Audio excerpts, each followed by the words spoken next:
Doctor Rajasekhar eye hospital, super speciality eye care centre. కంటి ఆపరేషన్లకు చెన్నై, మధురై వెళ్లనవసరం లేకుండా ప్రపంచ స్థాయి ఆధునిక ఆపరేషన్లు ఇప్పుడు మన నెల్లూరులో. సత్యసాయి భజన మందిరం ప్రక్కన 3వ main road, Rammurthy Nagar, Nellore. Welcome to sauce TV. నేను మీ ఆబిద్ హుసేన్. పెహల్గాంలో జరిగినటువంటి ఉగ్రదాడి భారతదేశం మొత్తాన్ని ఏకం చేసిందని చెప్పొచ్చు. అలాగే సరిహద్దులో యుద్ధ మేఘాలు కూడా కమ్ముకుంటున్నాయి. అయితే ఈ నేపథ్యంలో కొంతమంది యూట్యూబర్లు కానీ కొన్ని ఛానల్స్ కానీ ముస్లిమ్స్ని టెర్రరిస్టులుగా ప్రొజెక్ట్ చేసేటువంటి ప్రయత్నం చేయడం, ముస్లిమ్స్ని దేశద్రోహుల్లా ప్రొజెక్ట్ చేసేటువంటి ప్రయత్నం అయితే చేస్తూ ఉన్నాయి. ఈ నేపథ్యంలో ముస్లింలు చాలామంది నాయకులు అయితే ఉన్నారు. వీరందరూ కూడా ఈ దాడిని ఖండిస్తూనే ఈ విధంగా ప్రొజెక్ట్ చేయడాన్ని అయితే ఖండిస్తూ ఉన్నారు. మనతో పాటు మరి సమీర్ ఖాన్ ఉన్నారు, వారితో మాట్లాడదాం. చెప్పండి, యాక్చువల్గా జరిగినటువంటి ఉగ్రదాడి చాలా దారుణమైనటువంటిది. దీని అయితే ప్రతి ఒక్కరు ఖండించాల్సిన పరిస్థితి. అయితే ఇదే నేపథ్యంలో కొంతమంది ముస్లిమ్స్ని టెర్రరిస్ట్లా ప్రొజెక్ట్ చేసేటువంటి ప్రయత్నం అయితే చేస్తూ ఉన్నారు. కొంతమంది యూట్యూబర్స్ వాళ్ళ వ్యూస్ కోసం కావచ్చు అలా. సో దీని మీద మీరు ఏమంటారు? మొట్టమొదటిసారిగా ఏదైతే పహల్గాంలో దాడి జరిగిందో మొట్టమొదటి బుల్లెట్ దిగింది మా కశ్మీరీ ముస్లిం సోదరుడి మీదనే. ఆ బుల్లెట్ దిగింది కశ్మీరు ముస్లిం సోదరుడు కాదు, ఒక భారతీ ముస్లిము. ఆ భారతీ ముస్లిం ఎందుకు దిగింది? ఏదైతే హిందూ సోదరులు అతనితో పాటు వెళ్ళారో అతను ఒక బాధ్యత ఆ టూర్ని కశ్మీర్లో తిప్పడానికి తీసుకుపోయినారో వీళ్ళ మీదకి అటాక్ జరుగుతూ ఉంటే అతను ఒక ఫైట్ చేశాడు టెర్రరిస్టుల మీద. ఆ టెర్రరిస్ట్ మీద ఫైట్ చేశాడు కాబట్టి అతని మీద జరిగింది. ఈరోజు భారతదేశంలో ఏ ప్రోగ్రాం అయినా కానీ ఏ విధంగా అయినా కానీ పాకిస్తాన్ కాదు ఎవడైనా వస్తే కూడా మొట్టమొదటిసారిగా భారతదేశం నుంచి ముందర ఉండే వ్యక్తి ఎవరైనా ఉందంటే అది ఒక ఇండియన్ ముస్లిమే, గుర్తుపెట్టుకోండి. అలాగే తీసుకుంటే మీరు అన్నట్టు మొత్తం కూడా భారతదేశం ఏకమైంది. అదేవిధంగా ప్రధాని మోడీకి అందరూ కూడా సపోర్ట్ చేస్తూ ఉన్నారు. ముస్లిమ్స్ అందరూ కూడా పెద్ద ఎత్తున సపోర్ట్ చేస్తూ ఉన్నారు. అయితే ఈ యూట్యూబ్ ఛానల్స్ ఎవరైతే ప్రొజెక్ట్ చేస్తూ ఉన్నారో దీని మీద పర్టికులర్గా అంటే ముస్లిమ్స్ టెర్రరిస్టులు అని చెప్పేసి ఏదేదో కథనాలు చెప్పడం కానీ దీని మీద మీరేమంటారు? అంటే మీ అంచనా ప్రకారం మీరు డైరెక్ట్గా అడగట్లేదు. డిప్యూటీ సీఎం హోదాలో ఉండి ఆయన అడిగాడు పవన్ కళ్యాణ్ గారు ఏం చెప్పారంటే మతం పేరుతో జరిగింది దాడి అని కూడా చెప్పడం జరిగింది. రైట్. ఆయనకి ఏంటంటే నిజంగా చెప్పాలంటే మన ఆంధ్రప్రదేశ్, ఇండియాలో ఆంధ్రప్రదేశ్ అనేది, సౌత్ ఇండియా అనేది హిందూ ముస్లిం కలిసి ఉండే దేశం. ఇది స్టేట్లీ అంటే హిందూ ముస్లిం కలిసి ఉండే దేశంలో ఎక్కువగా అండర్స్టాండింగ్లో ఉండేది ఒక ఆంధ్రప్రదేశ్ హిందూ ముసల్మాన్. ఈరోజు ముసల్మాన్లందరూ టెర్రరిస్ట్ అని ఒక డిప్యూటీ సీఎం హోదాలో పవన్ కళ్యాణ్ గారు చెప్తున్నారంటే ఈయన ఇక్కడ ఉండే వ్యక్తి కాదు, యోగి ఆదిత్యనాథ్ పక్కన ఉండాల్సిన వ్యక్తి ఈయన. అయ్యా, ఈరోజు నీ మేనేజర్ ఒక ముసల్మాను, ఈరోజు నీ ఇంట్లో చాలామంది ముసల్మాన్లు ఉంటావు. నువ్వు నమ్మితే మీరు మెగాస్టార్ చిరంజీవి ప్రతి ఒక్కరూ మీ ఇంట్లో మీ మేనేజర్లుగా పెట్టుకుని ఉన్నది ఒక ముసల్మాన్ని. ఓ ముసల్మాన్ ఏ విధంగా ఉంటాడని నీకు తెలీదా? మీకు తెలీదా? ఒక డిప్యూటీ సీఎం హోదాలో మీకు తెలీదా? నువ్వు ఏ విధంగా అంటావు ముసల్మాన్ టెర్రరిస్ట్ అని? ఏమైనా మీకు ఏమైనా వ్యక్తిగతంగా ఈ సనాతన ధర్మ పాటించేవాడు ఏ ఒక్కరు కూడా హిందువుల్లో ఈ విధంగా ముసల్మాన్ టెర్రరిస్ట్ అని చెప్పాడు. ముసల్మాన్లో కొంతమంది మునాఫిక్కులు ఉండరు. అంటే మన ఇస్లాంలో ఎక్కడ కూడా జిహాద్ చేయాలంటే కాల్ చేయాలి, జిహాద్ అంటే నరికేయాలి అని ఎక్కడ కూడా లేదు. వాళ్ళు జహన్నమీలు, వాళ్ళు శైతాన్ కన్నా ఎక్కువ మునాఫిక్కులు.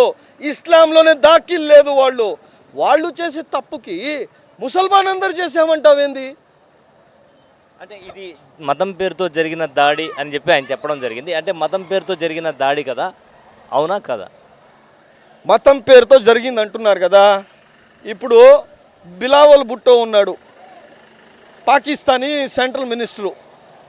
వాళ్ళ తల్లి ఇతను సింధు నది మీద రక్తం పారుతుంది అన్నాడు. ఇతను వరస్ట్ వీడికి అసలు అవగాహన ఉందో లేదు కానీ మినిస్టర్లు చేసేసారు ఆడ. కానీ వీళ్ళ తల్లిని చంపింది కూడా ఒక ముసల్మాన్ టెర్రరిస్టే, ఆమె కూడా ఒక ముసల్మానే. Ex prime minister of Pakistan Benazir భుట్టోని చంపింది ఎవరు? టెర్రరిస్టే కదా. అప్పుడు మనం ఏం చెప్పాలి? ముసల్మానే కదా పాకిస్తాన్లోనే. ఈ బులావల్ భుట్టో ఎవడైతే మాట్లాడుతున్నాడో వీడే కదా, వీళ్ళ తల్లియే కదా.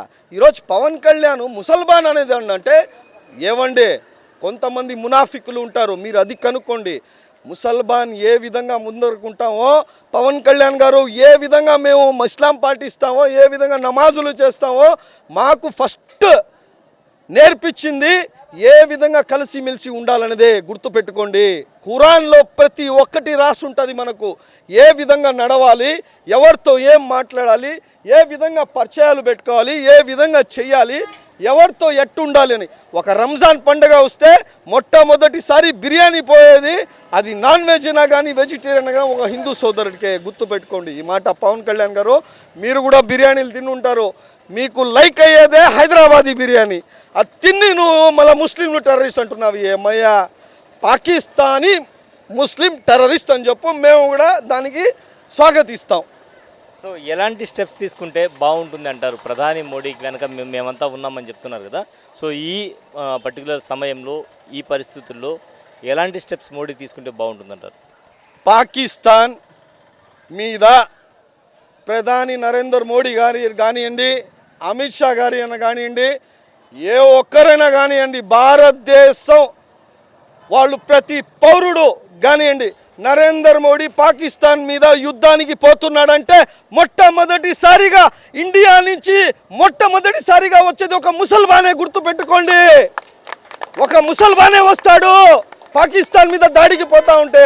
ఎందుకంటే ఈ పాకిస్తాన్ వాళ్ళు టెర్రరిస్ట్ని పోషిస్తున్నారు కాబట్టి వాళ్ళ మీద యుద్ధం ఉంటామంటే మేము ఇండియన్ ముసల్మానే మొట్టమొదటిసారిగా నిలబడతామని చెప్పదలుచుకుంటుండా. అదేవిధంగా ఇది టెర్రరిస్టులు ఒక పథకం ప్రకారం, అంటే హిందూ ముస్లింల మధ్య దేశంలో గొడవలు పెట్టాలి అనేటువంటి ఉద్దేశంతో టెర్రరిస్టులు కావాలని మతం పేరు చెప్పి ఈ అటాక్ చేశారని భావిస్తున్నారా మీరు?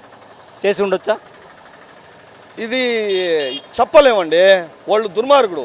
ఇప్పుడు నేను ఉన్నాను ఈడ, మేమందరం ఉన్నాం, వాడు వచ్చి AK-47 కాల్చేసి ఏమంటాం, టోపీ పెట్టుకొని వచ్చేస్తాడు గడ్డం పెట్టుకొని. టెర్రరిస్టులకి హిందూ జాతి ముసల్మాన్ జాతి అని ఉండదు.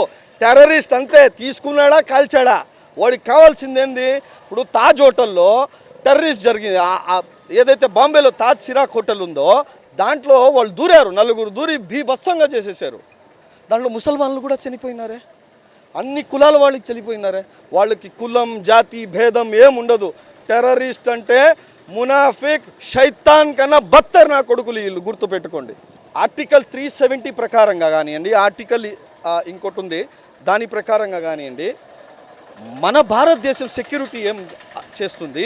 నేను నరేంద్ర మోడీ గారికి అమిత్ షా గారికి ఒకటే అనుకుంటున్నా, వాళ్ళు మన దాంట్లో దూరి నలుగురు బీభత్సంగా కాల్చేసి వెళ్ళిపోతే మన ఇండియన్స్కి మన సెక్యూరిటీ ఏం చేస్తుంది? మొట్టమొదటి మన విఫలయం, అది మన సెక్యూరిటీ విఫలం.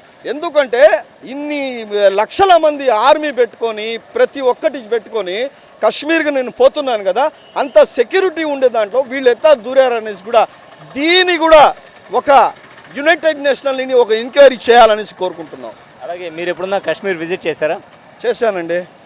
లే లదాఖ్ పోయినా, దాదాపు పెహల్గాం కూడా పోయినా. అక్కడ మెయిన్ ఏంటంటే పారాషూట్స్ నుంచి ఉంటాయి, అన్నీ అంత బాగుంటుందండి.